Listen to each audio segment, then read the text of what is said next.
बिस्मिल्लाहिर्रहमानिर्रहीम। आइए ज़रा आज आइल्स को एक्सप्लोर करते हैं। ये क्या बला है? पूछते हैं कि गालिब कौन है, कोई बतलाए कि बतलाए क्या। और बहुत सारे लोग जानना चाहते हैं कि आइल्स क्या है, तो हम आपको उसका कच्चा चट्टा सामने ले आएंगे आज आपके और बताएंगे कि आइल्स क्या है। सबसे पहले तो जान लीजिए कि IELTS ये एक एब्रिविएशन है, मुखफ़्फ़ है international English language testing system का। इसका मतलब ये हुआ कि ये एक इंटरनेशनल लेवल का टेस्ट है इंग्लिश लैंग्वेज का। ये एक टेस्ट है इंग्लिश लैंग्वेज का जिसका कैनवस क्या है, इंटरनेशनल। अगर आप समझते हैं ये बहुत ही सादा सा टेस्ट है और माई बेस्ट फ्रेंड पे लिखकर आपने आ जाना है या थर्स्टी क्रो पे लिखकर आपने आ जाना, तो ये ऐसा नहीं है।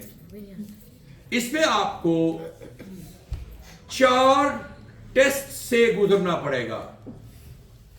एक आग का दरिया है और डूब के जाना है। नहीं, ऐसी बात नहीं, परेशान होने की बात नहीं है। क्या करना है आपको? 4 टेस्ट भी अपीयर होना है। एक आइल्स के अंदर 4 सब टेस्ट हैं 4 मॉड्यूल्स हैं इसके, लिस्टिंग, स्पीकिंग, रीडिंग और राइटिंग। उससे पहले कि हम उनकी बात करें, हम बताएं कि आइल्स जो है ये इंटरनेशनली एक्सेप्टेबल है। स्टूडेंट्स यूनिवर्सिटीज में जाना चाहें, UK, Australia, Canada, America, all the international universities across Europe even, तो आपको आइल्स करना आपके लिए कंपल्सरी है, मैंडेटरी है। सिमिलरली अगर आप वर्क परमिट्स के लिए अप्लाई करना चाहते हैं कहीं भी, तो उसके लिए भी आपको कंपल्सरी डॉक्यूमेंट है। हम नॉर्मली इंग्लिश स्पीकिंग कंट्रीज में जाना चाहते हैं तो उसमें इंग्लिश लैंग्वेज का टेस्ट आपके पास, इसके अलावा बहुत सारे और टेस्ट भी हैं जो एक्सेप्टेबल है, लेकिन उनमें कोई एक्सेप्टेबल है, कोई नहीं है, कोई कहीं चलता है, कोई कहीं नहीं चलता। आइल्स के अंदर ये एक जादू है कि ये हर जगह पे चलता है। जैसे पाकिस्तान में आप पता है कि जो है वो कायदे आज़म का नाम चलता है, मकाम चलता है, और कायदे आज़म की तस्वीर बड़ी चलती है माशाल्लाह। आपको पता है ना मैं क्या रेफरेंस दे रहा हूं आपको। तो इसी तरह से यहां हमारे पास जो आइल्स की एक्सेप्टेबिलिटी है वो पूरी दुनिया में है। तीसरा इमिग्रेशन होता है। जो लोग हाईली क्वालिफाइड होते हैं और जो इमिग्रेशन को सीख कर रहे होते हैं, यूके, ऑस्ट्रेलिया, कनाडा, अमेरिका, उनके लिए भी जरूरी है कि वो आइल्स पास करें। लेकिन स्टूडेंट्स के लिए और जो इमिग्रेंट्स के लिए या वर्क परमिट्स होल्डर्स के लिए थोड़ा डिफरेंट आइल्स होता है। एक आइल्स होता है जनरल ट्रेनिंग, एक होता है आइल्स एकेडमिक। एकेडमिक आइल्स होता है वो उन तमाम स्टूडेंट्स के लिए जो स्टडी वीजा पे अप्लाई करना चाहते हैं इंग्लिश स्पीकिंग कंट्रीज में, तो वहां उसको एक्सेप्ट किया जाता है जी, आइल्स एकेडमिक। और आइल्स जनरल ट्रेनिंग जो है वो एक्सेप्टेबल होता है इमिग्रेशन के लिए भी और वर्क परमिट्स के लिए भी। एक और बात जो अक्सर पूछते रहते हैं हमसे स्टूडेंट्स कि सर जनरल ट्रेनिंग वाला आइल्स जो है, वो जो आइल्स GT मॉड्यूल में किया है, वो क्या स्टूडेंट वीजा के लिए अप्लाई के लिए फंक्शनल हो सकता है, एक्सेप्टेबल है? तो जवाब यह है कि नहीं। आपका जो वर्क परमिट्स वाला या आपका इमिग्रेशन वाला जनरल ट्रेनिंग आइल्स है, आइल्स GT, ये एक्सेप्टेबल नहीं होता आपका एकेडमिक पर्पसेस के लिए। Whereas on the other hand, conversely, आपका आइल्स एकेडमिक जो है वो एक्सेप्टेबल होता है आपकी वर्क परमिट्स के लिए और बाकी जो इमिग्रेशन वगैरह के लिए। तो ये आपके पास ऑप्शंस मौजूद हैं आइल्स के हवाले से। अब सवाल ये पैदा होता है कि कौन सा मुश्किल आइल्स है और कौन सा आसान आइल्स है। और सवाल ये भी पूछा जाता है कि सर क्या आइल्स एक बला है? यकीनन नहीं बला है। ये एक एग्जाम है बाकी एग्जाम्स की तरह, पर डिलाइटफुल एक्सपीरियंस हो सकता है अगर आप उसकी अच्छी प्रिपरेशन करें। बहुत ही वर्सटाइल किस्म का एक टेस्ट है जिसके अंदर 4 टेस्ट मौजूद है, लिसनिंग, स्पीकिंग, रीडिंग और राइटिंग। और चारों टेस्ट जो हैं उनके बैंड स्कोर्स 9 होते हैं। ओवरऑल भी 9 है और इंडिविजुअली हर एक मॉड्यूल की बनाई है। फिर ओवरऑल उनमें से आप निकाल लेते हैं एवरेज। मिसाल के तौर पर 9 9 9 9 है चारों के, 2 के 7 आ जाएं और 2 के 8 आ जाएं, आपके 2 में 7, 2 के 8 आ जाएं, तो आपका एवरेज बैंड स्कोर क्या बनेगा? 7.5। सिमिलरली अगर आप में 2 का आपका 6 आता है, 2 में आपका 7 आता है, तो एवरेज बैंड स्कोर क्या होगा? 6.5। और सिमिलरली अगर आपका जो है वो चारों में ही आपका जो है वो 7 आ जाए तो 7। और अच्छा एक और है, 2 में 6.5 आए और 2 में 7 आए तो फिर क्या बनेगा, ये बताइए आप प्लीज। 7.5। हाँ 6.75 बनता है, लेकिन आपको ये एडवांटेज देंगे कि आपको वो 7 बैंड स्कोर से ओवरऑल दे देंगे अगर आप में 2 में 6.5 और 2 में 7 है। लेकिन अगर या 2 में 3 में 7 है और 1 में 6.5 है तब भी 7। लेकिन 3 में 6.5 है और 1 में 7 है तो फिर 6.5 ही होगा आपका बैंड स्कोर, क्योंकि डोमिनेटिंग आपका 6.5 तीनों में आया है। तो ये थोड़ा इसके अंदर चीजें मौजूद हैं, सटलिटीज हैं, बारीकियां हैं, तो with the best of time understand करते हैं। नॉर्मली जिन बच्चों को स्टूडेंट वीजा के लिए जाना है एकेडमिक पर्पसेस के लिए, अगर उनकी इंटरमीडिएट क्वालिफिकेशन है तो 6 के साथ उनकी हर जगह एक्सेप्टेंस है, UK, Australia, Canada, America. But depend करता है समटाइम्स, जैसे एसटीएस में आप अप्लाई करना चाहते हैं कनाडा के लिए तो आपको 6 ईच आपका होना जरूरी है। वहां अगर आपका बैंड स्कोर होगा किसी 2 में 5.5 और 2 में 6.5, ओवरऑल तो 6 बन रहा होगा, लेकिन आपका जो 6 ईच का उनका जो कॉम्बिनेशन वो मांगते हैं वो आप अचीव नहीं कर पाएंगे, नहीं किया होगा, लिहाजा आपका एसटीएस में और नॉन एसटीएस में जाना पड़ेगा आपको। और कुछ यूनिवर्सिटीज मुख्तलिफ कंट्रीज की, ऑस्ट्रेलिया, कनाडा, ऑस्ट्रेलिया, अमेरिका वाले कहते हैं कि आपके 6 ओवरऑल हो लेकिन 5.5 से कम ना हो आपका कोई एक मॉड्यूल भी, तो ये भी एक एक्सेप्टेंस होती है। ये वेरिएशंस होती है, मुख्तलिफ कंट्रीज की मुख्तलिफ डिमांड्स होती है यूनिवर्सिटीज के एतबार से। It varies from university to university, it varies from degree to degree, किस डिग्री में आप जा रहे हैं। अगर आप जा रहे हैं इंटरमीडिएट की तो मैंने बता दिया, ग्रेजुएशन के लिए आप जा रहे हैं, बैचलर्स के लिए आप जा रहे हैं, पोस्ट ग्रेड के लिए अगर आपने यहां से बैचलर्स किया हुआ है तो फिर आप जो है वो आपको 6.5 आपको ओवरऑल बैंड स्कोर रिक्वायर्ड होता है और 6 से कोई कम ना हो। अगर एक में 6 आया तो फिर दूसरे में 7 भी आना चाहिए, क्योंकि उसको मुकम्मल करना है, आपने उसको अचीव करना टारगेट को। तो ये डिपेंड करता है कि आप किस डॉक्टर्स, इंजीनियर्स जो है वो 7 ईच के लिए वो कोशिश कर रहे होते हैं। 7 चूंकि उनको कोई अगर वहां फर्दर एजुकेशन के जाना है तो 7 से कम नहीं होने चाहिए उनके। इसी तरह से इमिग्रेशन के लिए आप जब देखते हैं तो वो उनको कैनेडियन इमिग्रेशन के लिए जो आप करते हैं एक्सप्रेस एंट्री के लिए अप्लाई करते हैं तो आपके उसके लिए 8,777 की रिक्वायरमेंट होती है। 8 आपके लिसनिंग में, रीडिंग, राइटिंग एंड स्पीकिंग में 7 ईच आपके हों तो 8,777 का कॉम्बिनेशन बनता है। और अगर आपका फिर उसके अलावा कुछ और ऑप्शंस भी होती हैं, उसमें आपका नॉर्मली थोड़ा कम बैंड स्कोर भी एक्सेप्टेबल होता है। ये डिपेंड करता है, वो पॉइंट्स बेस्ड सिस्टम होता है, तो कुछ बात का बहुत ज्यादा नंबर चाहिए होते हैं बैंड स्कोर्स, कभी कुछ कम चाहिए, चूंकि उनमें पॉइंट बेस्ड होता है। एज भी देखनी है, एक्सपीरियंस भी देखना है, एजुकेशन भी देखनी है और फिर आइल्स का बैंड स्कोर देखना होता है। इन तमाम कॉम्बिनेशंस को देख के आपका बताते हैं कि कितने बैंड स्कोर्स की रिक्वायरमेंट आपको है। और फिर वर्क परमिट्स के लिए हमारे पास नॉर्मली बच्चे आते हैं। अगर यूके वर्क परमिट के लिए जाना है तो आपको B1 लेवल रिक्वायर्ड होता है जी। B1 लेवल जो होता है इट मींस के आपके 4 बैंड स्कोर से कम नहीं होने चाहिए। ओवरऑल भी चाहे 4 आ रहे हैं, चारों में भी 4 आ रहे हैं, इट्स फाइन। अगर आपको किसी एक में 3.5 आ जाएंगे और बाकी तीनों में आपके 7 भी होंगे तो एक्सेप्टेबल नहीं होगा आपका। इसलिए आपने मिनिमम जो उनकी रिक्वायरमेंट है ईच बैंड स्कोर्स की, उसको भी मीट करना है। सो फिर ये B1 लेवल होता है, ये B1 है। B1 4 से लेकर जो है 5 तक है। 5.5 से B2 लेवल शुरू, 5.5 से 6.5 तक B2 लेवल है। फिर 7 से C1 लेवल शुरू हो जाता है 8, 7.5, 8 तक। उसके बाद फिर C2 द लास्ट 8 वाला जो बैंड स्कोर होता है वो C2 लेवल है, दैट्स द मैक्सिमम जो लेवल होता है किसी भी लैंग्वेज को जो सीखने का या उसके टेस्ट के हवाले से। तो ये लेवल्स भी होते हैं, CEFR लेवल कहते हैं इसको, कहते हैं क्या कहते हैं जी? CEFR लेवल कहते हैं। Sorry for interruption. I have a question. Why these both IELTS are different from each other? जी मैं सवालों का जवाब आपको बाद में दूंगा, चूंकि इसमें माइक में फिर आप बोलेंगे तो आप बोल सकेंगे, बाद में पूछ सकेंगे। तो ये दो मुख्तलिफ टेस्ट होती हैं, एकेडमिक और जनरल ट्रेनिंग। फिर इस तरह से इसमें फर्क क्या है हम बात करते हैं अभी उसके ऊपर भी। अच्छा, उससे पहले आप देखिए कि एक आईएलटीएस लाइफ स्किल्स भी होता है। ये A1 लेवल टेस्ट और B1 लेवल टेस्ट हो सकते हैं, लाइफ स्किल्स टेस्ट जो होते हैं। इसमें लिसनिंग और स्पीकिंग का टेस्ट होते हैं, इसमें लिसनिंग स्पीकिंग का रीडिंग राइटिंग नहीं होता है इसके अंदर। ये A1 लेवल होता है जिनका हस्बैंड या वाइफ ब्रिटिश नेशनल है, यूके में है और उनको यहां से जाना है, तो उनको A1 लेवल टेस्ट पास करना जरूरी है उनकी लिसनिंग स्पीकिंग। ये एक टेस्ट है, थोड़े वक्त का होता है, लेकिन इंटरव्यू टाइप होता है, लेकिन इसमें लिसनिंग और स्पीकिंग दोनों मॉड्यूल्स को कंडक्ट किया जाता है।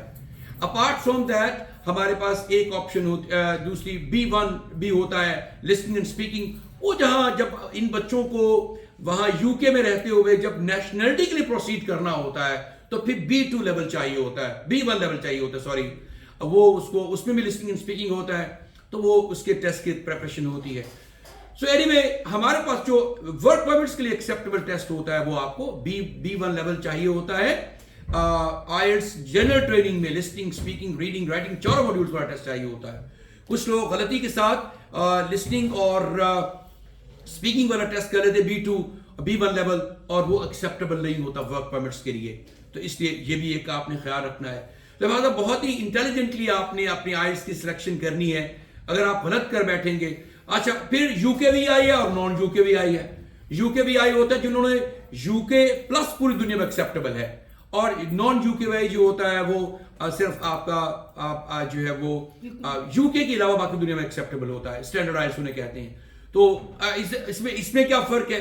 इसमें कैमरा ऑब्जर्वेशन है, जरा ज्यादा होता है, रिकॉर्डिंग हो रही होती है, हर चीज को क्लोजली मॉनिटर किया जा रहा होता है। यूकेवीआई टेस्ट में इसकी ऑथेंटिसिटी ज्यादा है। तो इसको हम वैसे जब भी बच्चों को करते हैं टेस्ट को रजिस्टर करते हैं आईडीपी के साथ, एईओ के साथ या ब्रिटिश काउंसिल के साथ, और हम उसको यूकेवीआई को प्रेफर करते हैं।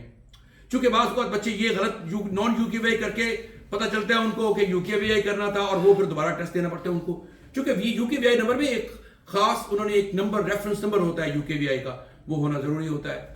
सो ये चीजें बहुत इंपॉर्टेंट है। अब आइए देखते हैं कि आपके आईएलटीएस जनरल ट्रेनिंग और एकेडमिक में क्या डिफरेंस होता है। जो एकेडमिक टेस्ट होता है वो लिसनिंग स्पीकिंग रीडिंग राइटिंग, वो असल में टेस्ट का फॉर्मेट ऐसा होता है कि जो एक स्टूडेंट को केटर करता है कि एक स्टूडेंट को किस तरह के सर्कमस्टेंसेस को इंटरेक्ट करना पड़ेगा जब वो इंग्लिश स्पीकिंग कंट्रीज में जाएगा।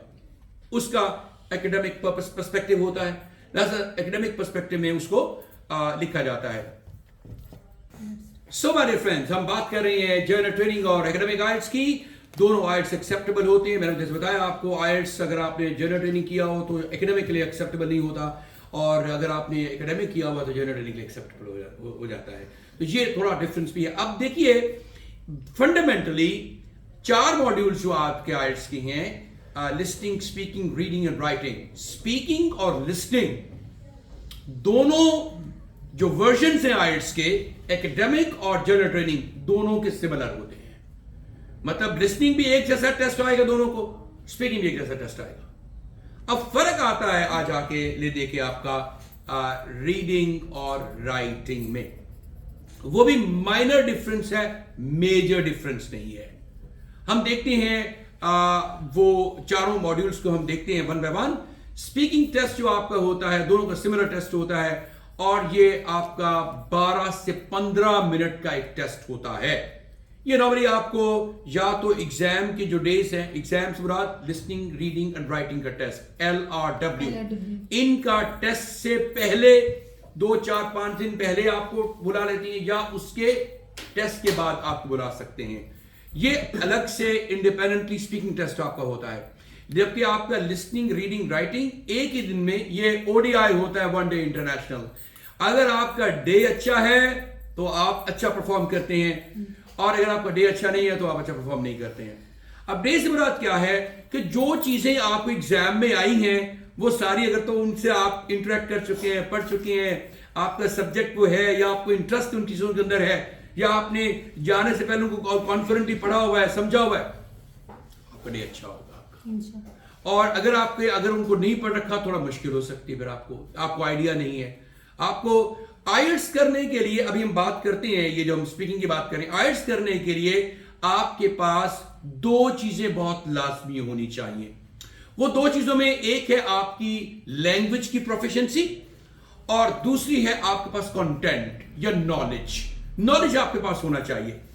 ओके, आपको मुख्तलिफ चीजों के बारे में पता होना चाहिए, मुख्तलिफ टॉपिक्स के बारे में आपकी अंडरस्टैंडिंग हो, आप बहुत अच्छे रीडर हो, एक्सटेंसिव रीडर हो, तो आपकी बहुत अच्छी अंडरस्टैंडिंग होती है। Readers are the leaders. Reading को, जनरल रीडिंग की बात कर रहा हूं। आप अखबारात पढ़ते हैं, आप नॉवेल्स पढ़ते हैं, आप ड्रामास पढ़ते हैं, इंग्लिश में रीडिंग करते हैं, और प्रॉपर इंग्लिश लोगों को पढ़ते हैं आप, नेटिव स्पीकर्स को, तो नेटिव राइटर्स को, तो फिर आपकी डेफिनेटली जो है वो राइटिंग स्किल और लिस्निंग स्किल, अगर सुनते हैं उनको, पॉडकास्ट वगैरह सुनते हैं इंग्लिश वगैरह लोगों के, तो फिर आपकी लिस्निंग अच्छी हो जाएगी। अगर आप उनको पढ़ते हैं तो रीडिंग अच्छी हो जाएगी। अभी एक बच्चे ने, हमारे कुछ बच्चे होते हैं इंटर करके भी 7+ बैंड स्कोर ले जाते हैं। अब वो मकसद उनका क्या होता है, वो बच्चे एक तो इंग्लिश मीडियम स्कूल से पढ़े हुए हैं, नॉवेल्स पढ़े हैं, ड्रामास पढ़े हैं, चीजें पढ़ते हुए आए हैं, और उनकी लिस्निंग भी अच्छी होती है, इंग्लिश के साथ इंटरेक्शन होता है, अच्छे बैंड ले लेते हैं वो। तो कोई बात मास्टर्स किया होता है तो 6 बैंड भी लेना उसके लिए महाल हो जाता है। तो ये डिपेंड करता है आपकी बेस कैसी है। ऑलराइट,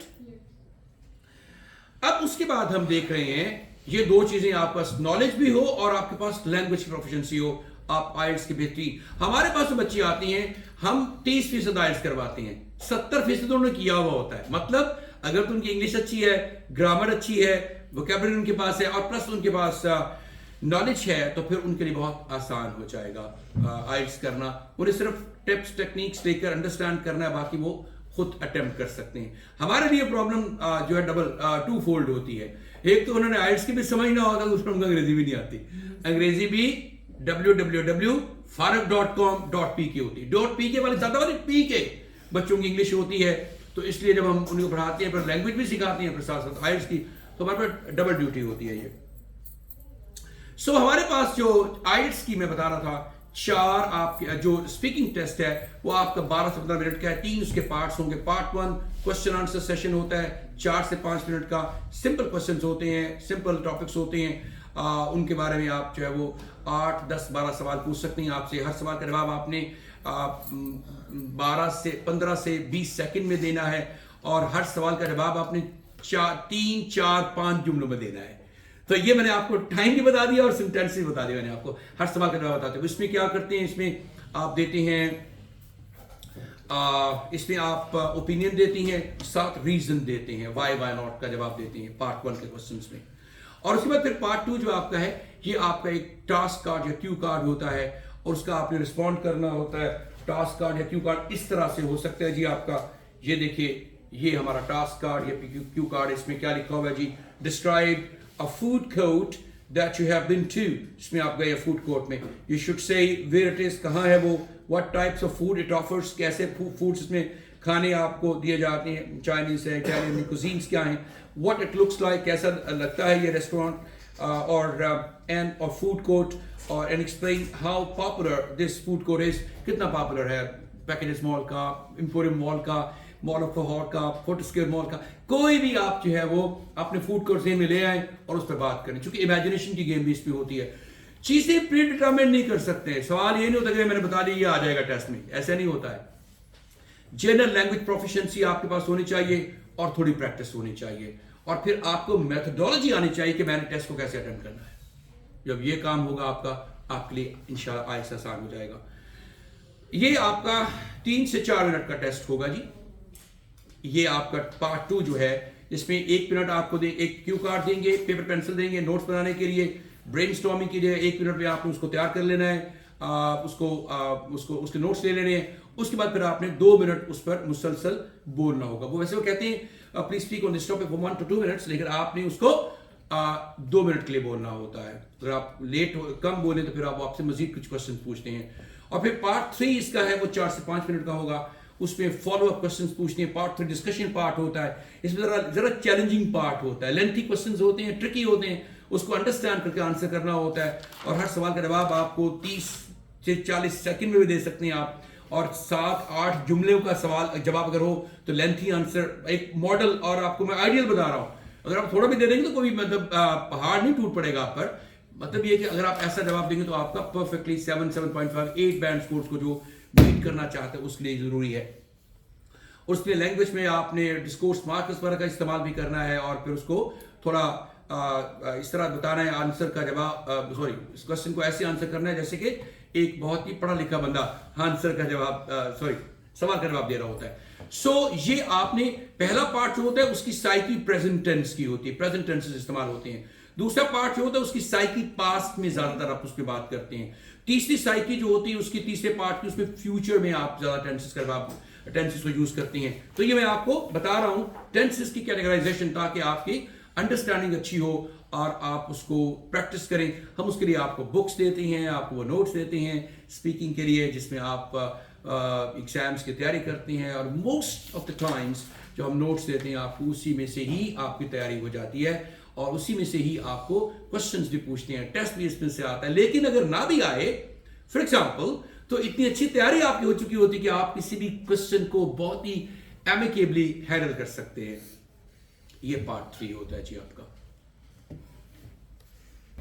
जी वेलकम बैक। हमारा जो नेक्स्ट मॉड्यूल है वो लिस्टिंग का है। आप एग्जाम डे में जो टेस्ट पहला होगा वो लिस्टिंग होगा, फिर रीडिंग हो, फिर राइटिंग होगा। कंटिन्यूटी ये बनेगी, सीक्वेंस ये बनेगा टेस्ट का आपका। लिस्टिंग टेस्ट जो होगा वो 40 मिनट का ऑल टुगेदर होता है। अब दो तरह के बच्चे होते हैं, जो कंप्यूटर बेस्ड टेस्ट दे रहे होते हैं और एक पेपर बेस्ड टेस्ट देते हैं। कंप्यूटर बेस्ड टेस्ट जो होता है उसमें 30 मिनट्स मिलते हैं। इनफैक्ट उसमें चूंकि आपको आंसर्स ट्रांसफर नहीं करने होते अलग से आंसर शीट के ऊपर, तो 30 मिनट्स ही काफी होते हैं आपके लिए, उसी में आप उसको अटेम्प्ट कर लेते हैं। जो बुक करवाते हैं कंप्यूटर बेस्ड करवाएंगे, उसमें जो भी आंसर्स आएंगे वो साथ साथ आप जो है वो लिखते चले जाएंगे। टाइपिंग थोड़ी बेहतर होनी चाहिए, और आपकी अंडरस्टैंडिंग माउस के साथ और कर्सर के साथ अंडरस्टैंडिंग, तो फिर आप कंप्यूटर बेस्ड भी कर सकते हैं। टाइपिंग स्पीड वगैरह अच्छी अगर आपकी है तो। और अगर आप नहीं है, मेरे जैसे जरा थोड़े हाथ तंग है कंप्यूटर में टाइपिंग शैपिंग के हवाले से, फिर आपको पेपर बेस्ड टेस्ट देना चाहिए। एक बच्चे जिनकी अंग्रेजी जिनकी राइटिंग वैसे मैनुअली गंदी है या अच्छा नहीं लिख पाते, समझ नहीं आता, तो उनको भी कंप्यूटर बेस्ड टेस्ट देना चाहिए, क्योंकि उससे फिर आसानी के साथ आप लिख पाएंगे और समझ भी आ पाएगी एग्जामिनर को। अगर आप लिखते जाए और समझ नहीं उसको आए तो फायदा क्या उसका। तो इसलिए ये कंप्यूटर बेस्ड बच्चे देंगे। और पेपर बेस्ड जो टेस्ट होता है हम उसकी बात, और इस तरह से रीडिंग में भी कंप्यूटर बेस्ड वाले बच्चे होंगे। इधर से टेस्ट आएगा, उधर से टेक्स्ट आएगा, उधर सामने सवाल लिखे होंगे, उन क्वेश्चंस को आंसर करना है, और उसमें राइटिंग होगा। कंप्यूटर के साथ आप लिखते चले जाएंगे, और राइटिंग हो तो डेफिनेटली वो आपको लिखना ही कंप्यूटर के ऊपर एक स्पीड के साथ खास, क्योंकि उसको टाइम ओरिएंटेड होता है, उसे टाइम ड्यूरेशन के अंदर ही आपने उसको कंप्लीट भी करना होता है। सो अभी हम बात कर रहे हैं लिस्टिंग की। तो लिस्टिंग टेस्ट जो होगा आपको 4 उसके अंदर पार्ट्स होंगे, 4 सेक्शंस होंगे, हर सेक्शन के 10-10 सवाल होंगे, और उनमें ज्यादातर फिल इन द ब्लैंक्स के होंगे, और या आपके मल्टीपल चॉइस के क्वेश्चंस होंगे। नॉर्मली ज्यादातर यही होते हैं, और 4 पार्ट्स हैं। पहले 2 पार्ट जो होते हैं वो उसका बैकड्रॉप या उनका कॉन्टेक्स्ट जो है वो होता है सोशल, और अगले 2 जो होते हैं पार्ट्स होते हैं वो जरा ट्रेनिंग और एकेडमिक बैकग्राउंड में होते हैं। जरा थोड़ा आप देखिएगा कि जरा पहले 2 जरा आसान, थोड़े तीसरा जरा मुश्किल, चौथा सबसे मुश्किल।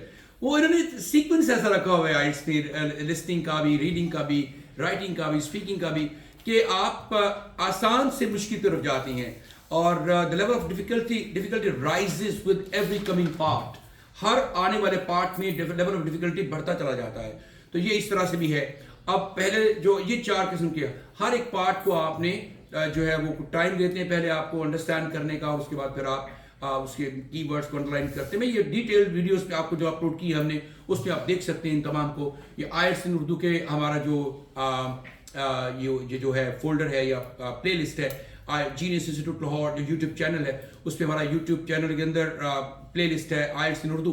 उसमें तमाम मॉड्यूल्स को हमने अलग से इंडिपेंडेंटली बता दिया है कि आप किस तरह से प्रोसीड करेंगे, एग्जाम क्या होता है, लिस्टिंग क्या है, रीडिंग क्या है, राइटिंग क्या है, स्पीकिंग क्या है। आज जरा हम IELTS जनरल जो है वो ओवरऑल की बात कर रहे हैं, और फिर आपको ये आप अटेम्प्ट करेंगे, और अगर आपके जो at the end of the day जब आपके ये खत्म हो जाएगा तो आंसर शीट होगी जो पेपर पे बेस्ड टेस्ट अटेम्प्ट करेंगे।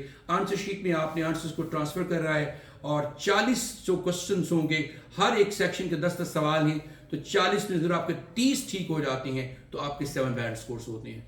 अगर आपके 34 ठीक होते 7.5 में, और so on and so fourth. और नीचे वाले अगर आप इस तरह से अगर आपके 23 ठीक होते हैं तो 6 हो जाते हैं, और 27 ठीक होते हैं तो 6.5 होते हैं, और सो ऑन। इसकी इस तरह से फॉर्मेशन होती है बैंड स्कोर्स की। इसी तरह से जब ये आपका आधे घंटे 30 + 10 मिनट्स आपको आंसर शीट पे आंसर ट्रांसफर करने मिलेंगे, ये टेस्ट पूरा आपका कंप्लीट हो जाएगा 40 मिनट्स में। उसके बाद आपका थोड़ा टाइम देंगे, फिर रीडिंग का टेस्ट होगा। रीडिंग टेस्ट 1 आवर का होता है, और 1 आवर के टेस्ट में अंदर 3 पैसेजेस होंगे एकेडमिक वालों को मिलेंगे, और हर एक पैसेज के 13-13 सवाल हैं, एक के 14, 2 के 13-13 हैं, और उनको अटेम्प्ट करना है। रीडिंग से मुराद क्या है? अंडरस्टैंडिंग, कॉम्प्रिहेंशन, समझना है क्वेश्चंस क्या हैं, उसके कीवर्ड्स को सर्कल कीजिए और उधर चले जाइए, टेक्स्ट की तरफ चले जाइए। टेक्स्ट में उनसे क्लू वर्ड्स उनके ढूंढिए आप, जो उनसे रिलेट करते हैं, उनके सिमिलर वर्ड्स को ढूंढिए आप। तो ये असल में it's all about paraphrasing. Paraphrasing का काम होता है, जो वर्ड्स आपको की वर्ड्स दिए जाते हैं क्वेश्चन के अंदर, उनसे रेलेवेंट वर्ड्स को आपने ढूंढना होता है टेक्स्ट के अंदर। जब आप ढूंढने में कामयाब लोकेशन पे पहुंच जाएंगे, आंसर आपने जो है वो आप समझिए कि आप करीब पहुंच गए आप, और उसको हासिल कर लेंगे आप। करीब करीब पहुंचते हैं समटाइम्स, तो वो आप आंसर आपको मिलना शुरू हो जाते हैं। नॉर्मली सीक्वेंस के साथ आंसर्स होते हैं रीडिंग के। रीडिंग टेस्ट जो है वो 1 घंटे का होता है। 3 सेक्शंस हैं, सेक्शंस होती हैं जो जनरल ट्रेनिंग वाले बच्चे हैं, और हर एक सेक्शन को स्प्लिट कर दिया जाता है 2-2, 3-3 में। पहले 2-2 में कर दिया जाता है, पहले 2 को, आखिरी वाला कॉन्टिन्यूसली होता है, पैसेज होता है। और पहले 2 आसान होते हैं, उसी को अगर को कॉन्सेंट्रेट कर ले B1 लेवल वाले 2 सेक्शंस को, उसके 26-27 सवाल होते हैं, वही अटेम्प्ट कर लें, उनके जो है वो 26-27 से ही जो है वो 5.5, और अगर 7 अगर उन्होंने 30 ठीक करते हैं तो 7 बैंड स्कोर 6 बनते हैं उनके। इनफैक्ट अगर उनके थोड़े आसान हैं टेक्स्ट और उनका टेस्ट आसान है रीडिंग का, जनरल रीडिंग वालों का, बैंड स्कोर्स उनके जो है उस तरह से वो उन्होंने और उनका लेवल बढ़ा दिया है। फिर ज्यादा ठीक होने से जो है वो बैंड स्कोर बढ़ेंगे। अदरवाइज आप रीडिंग के टेस्ट में जो एकेडमिक वालों का 30 ठीक हो जाए तो आपके 7 बनते हैं, इधर जनरल ट्रेनिंग वाले 30 ठीक हो तो 6 बनते हैं, आपके बैंड स्कोर बनते हैं।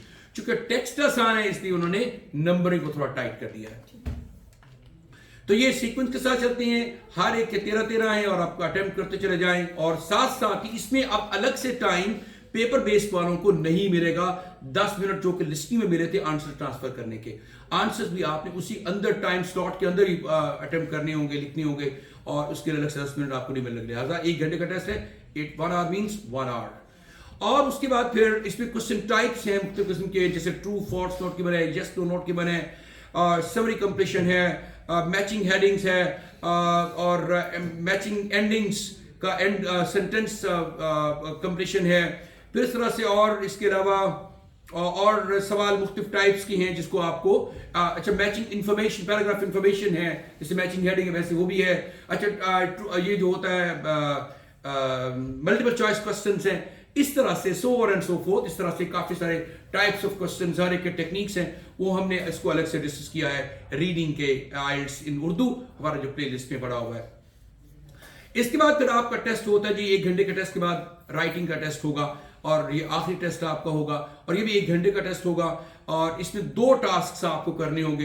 जो जनरल ट्रेनिंग वाले टास्क 1 उनका होता है ये लेटर, एक फॉर्मल या इनफॉर्मल लेटर 150 वर्ड्स मिनिमम लिखना होता है, और उसकी फॉर्मल लेटर या इनफॉर्मल लेटर है, वो हमने डिस्कस किया है। तमाम चीज़ों को हमारी जो डिटेल्ड वीडियो है उसमें देखेंगे आप। और 150 वर्ड्स तो मिनिमम होते हैं, 170-180 वर्ड्स जो है वो नॉर्मली आपसे डिमांड करती हैं कि वो होने चाहिए। Ideally speaking under 200 words everything is fine.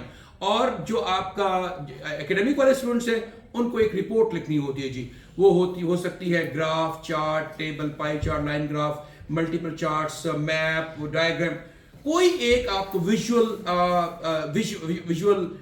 देंगे, स्ट्रक्चर देंगे, या एक ग्राफ चार्ट टेबल देंगे, कहेंगे इसको आप डिस्क्राइब कीजिए 150 वर्ड्स में।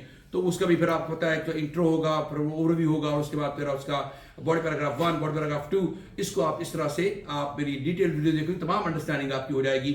और पार्ट 1 आपने इस तरह से लिखना होगा, और इसको टाइम दे दीजिए, 20 मिनट्स दे दीजिए। और जो पार्ट 2 है उसको आप दे दीजिए 40 मिनट्स की। लेकिन अगर आपने कैसे 40 मिनट्स लिखते नहीं रहना, 40 मिनट्स पार्ट 2 में आपने उसकी टाइम डिटेल्स हैं, जैसे मैंने बताया आपको पहले आप करेंगे उसकी जो होती है प्लानिंग करेंगे कोई 5-7 मिनट 10 मिनट में, उसके बाद 20 मिनट लिखेंगे या 25 मिनट लिखेंगे और 5 मिनट में आप PR प्रूफ रीडिंग करेंगे उसकी। अगर आप प्लानिंग और प्रूफ रीडिंग नहीं करेंगे तो आप समझें कि आपने जो शाख नासुक पे बनेगा आशियाना वो नापायदार होगा। तो वो नापायदार आप गलती करके आएंगे, बहुत सारी गलतियां करेंगे और वो उससे जो कि आप सही कर सकते हैं सिली मिस्टेक्स करेंगे आप, और आपके नंबर करते चले जाएंगे। लिहाजा जरूरी यही है कि आप अच्छे बैंड स्कोर्स के लिए अच्छे जो है वो उसको पहले प्लानिंग करें फिर उसकी प्रूफ रीडिंग करें। तो ये आपका एक एसे लिखना होगा आपको पार्ट 2 में। एसे जो है उसका 250 वर्ड्स में आप लिखना होता है और ऐसे एक आर्गुमेंट की सूरत में होता है। 5 टाइप्स ऑफ एसेज हैं। नंबर 1 होता है जी आपका ओपिनियन एसे, फिर है डिस्कशन एसे, फिर है प्रॉब्लम सोल्यूशन एसे, फिर उसमें होता है एडवांटेज डिसएडवांटेज एसे, और उसके बाद फिर आखिरी होता है डबल क्वेश्चन एसे होता है। तो ये मुख्तलिफ 5 किस्म के एसेस की काइंड से हमने इसको डिटेल से डिस्कस कर दिया है हमारी जो राइटिंग टास्क 2 में, जो आपका अलग से हमने इंडिपेंडेंटली उसको हमारे प्लेलिस्ट में एक वीडियो है, उसको आप देखेंगे आइल्स उर्दू, आपको अंडरस्टैंडिंग हो जाएगी उसकी। तो ये आपका ये भी एक इसको आप 250 वर्ड्स कहते हैं, लेकिन 270 to 80 वर्ड्स आइडियली स्पीकिंग लिखने होते हैं। और अगर आप 300 वर्ड्स तक लिखते हैं नो प्रॉब्लम एट ऑल, लेकिन आपकी राइटिंग ठीक होनी चाहिए, लेजिबल होना चाहिए। हर पैराग्राफ के बाद आपने एक लाइन ड्रॉप जरूर करनी है, क्योंकि लाइन छोड़नी है, उससे कि क्लैरिटी होती है। और उसके बाद फिर ये है कि जब भी स्टार्ट कर लिखने के लिए तो थोड़ा सा पहले आपने कोई 1/4 लाइन की ड्रॉप करनी है जगह, जिससे अंडरस्टैंडिंग हो कि नया पैराग्राफ शुरू हो रहा है। तो ये थोड़ी सिमेट्री भी आप रखेंगे, प्लेजेंट लगेगा, सही लिखेंगे। और लिखने में आपने मोती पिरोने, अच्छे वर्ड्स लिखें और उसमें मतलब लिखने में लिखाई आपकी साफ सुथरी होनी चाहिए। वो कहना आपने लिखा अच्छा होता है लेकिन अच्छा प्रेजेंट नहीं करेंगे। जितना मर्जी अच्छा खाना बना हुआ लेकिन प्लेटर आपका अच्छा नहीं होगा, मैला को चला होगा, तो मक्खी एक साइड में चाहे मरी होगा उन्हें दफा करो नहीं यार खाने में, चाहे जितना मर्जी अच्छा खाना हो। इसलिए आपने उसकी प्रेजेंटेशन भी अच्छी रखनी है, कंटेंट तो अच्छा लिखना है, ग्रामर भी अच्छी होनी चाहिए और उसको आपने इस तरह से एक्सप्रेस करना अच्छा। तो ये आपका एक ऐसे राइटिंग होगा।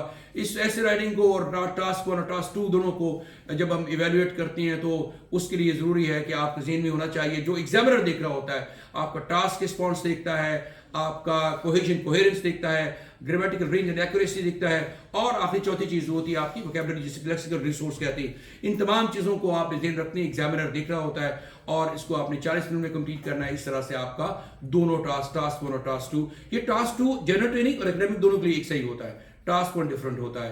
तो ये मैंने आपको आइल्स की राइटिंग के हवाले से भी कुछ टिप्स दी हैं और बताया उसके अंडरस्टैंडिंग अबाउट आइल्स। अब आपके ज़हन में कुछ सवाल तो आप पूछ सकते हैं please. Sir, I just want to know why there is a huge difference between both heights. Huge difference नहीं है एकेडमिक और जनरल रीडिंग में। से आपको बताया जैसे लिसनिंग और स्पीकिंग एक जैसी होती हैं, राइटिंग और रीडिंग में थोड़ा थोड़ा फर्क होता है। राइटिंग में आप देखिए उधर अगर टास्क 1 आपका जीटी वालों का होता है, लेटर होता है, तो वहाँ एक विजुअल एक पिक्चर होती है, तो बस उस पर आपने डिस्क्राइब करना होता है। ये डिफरेंस है। और दूसरा पार्ट 2 दोनों का एक जैसा ही है। अच्छा, इस तरह से दूसरी तरफ आप रीडिंग जो है उसमें अगर थोड़ा आसान होता है टेक्स्ट, लेकिन थोड़ी नंबरिंग उसकी टाइट होती है, उसके मार्क्स बैंड स्कोर जरा टाइट होती है अदरवाइज। और अगर उनका थोड़ा टेक्स्ट मुश्किल होता है नंबरिंग का, मतलब आपके इनके 10 ठीक होने हैं एकेडमिक वालों के रीडिंग में, तो आपको जब 4 बैंड मिल जाते हैं जी, और जबकि इनके 10 ठीक हों तो मेरा ख्याल 3 से भी नीचे चले जाते हैं आप शायद। और आपको 10 करने के लिए 15 ठीक करने चाहिए, 4 बैंड स्कोर लेने के लिए आपके 15 ठीक होने चाहिए कम से कम। तो ये एक दो डिफरेंस मौजूद है जी। और कुछ सवाल? चलिए, बहुत शुक्रिया आपका, आपने बहुत पेशेंटली सुना है और आई होप कि आपको आज अंडरस्टैंडिंग हुई है कि आइल्स क्या है। और आइल्स करने के लिए आप जीनियस के स्टूडेंट बने हैं इंशाल्लाह। जैसे हमारी एक रिवायत है कि हम हायर बैंड स्कोर्स को टारगेट करते हैं, तो अल्लाह ताला से दुआ है कि अल्लाह पाक आप तमाम लोगों को आपकी नई ख्वाहिशात को पूरा करे और जिस मकसद के लिए आप तशरीफ लाए हैं आपको उस मकसद में अचीवमेंट हो और दुनिया और आखिरत दोनों में कामयाबी आपको मिले। Wish you all the very best of luck जी। Thank you very much, may Allah bless you. और अगर आपको कुछ और आइल्स के बारे में अंडरस्टैंड करना है तो हमारी वीडियो में आप नीचे लिख सकते हैं, कमेंट सेक्शन में सवाल पूछ सकते हैं, तो हम उसको रिस्पॉन्ड करते हैं कभी थोड़ा टाइम ज़रूर लग जाता है लेकिन रिस्पॉन्ड ज़रूर करते हैं. All the best, god bless you all, take care, stay blessed.